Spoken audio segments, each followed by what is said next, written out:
surprisingly, I don't think that there is that much hard pushback.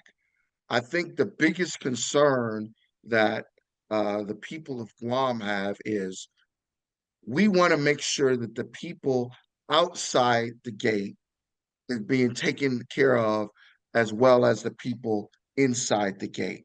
So they know billions of dollars are being invested on the military buildup and that the people inside of the gate are going to be taken care of. They're going to get the best of everything that the United States Department of Defense has to give them, right? But in doing so, they want to see that same shared prosperity, if you will, for the people outside of the gate. They want to see their prices go down. They want to see opportunities go up for them. And they're looking for something more than just a broad, vague, oh, yeah, look at all this economic development. There'll be more people here. It'll attract more businesses. They want to see specific kinds of things. And what they're hoping and expecting their leaders to do is to basically come to the table and work with the federal government to say, federal government, I understand that you need us and you see us as this important strategic military beachhead.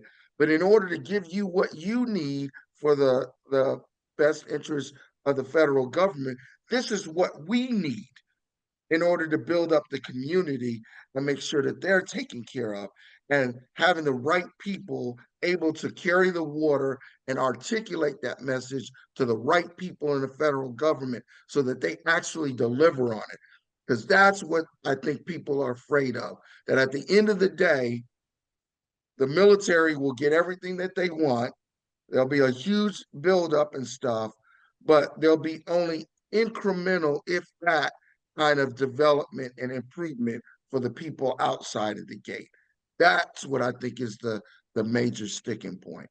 And I think that's a very fair proposition, and there's no easy solution to that. But I think you said something that I'd like to just to magnify a little bit, and that is that it's in the best interest of the United States government to build up all of Guam, and that the case needs to be made. I know there's non-voting delegates and that sort of stuff in Congress, but the case needs to be made that a whole Guam solution benefits the bases, the military presence on Guam, Yes. as well as the people of Guam. So in other words, there needs to be a strong emphasis on a holistic growth process for all of Guam from the federal government. Again, leveraging the fact that you're building an infrastructure that will attract private industry.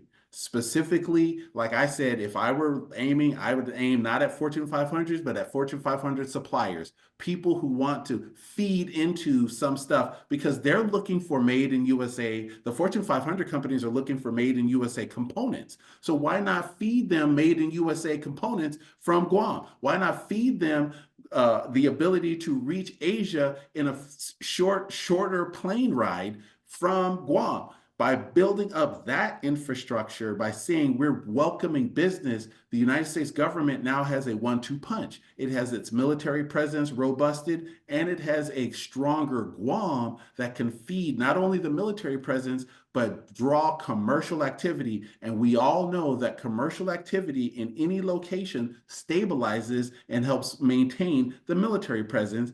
They're symbiotic. They work both ways. So Guam can welcome the military buildup and say, we thank you, but the whole of Guam is also available for that same buildup. And oh, by the way, the more stable outside the gate we are, the better for inside the gate you will have.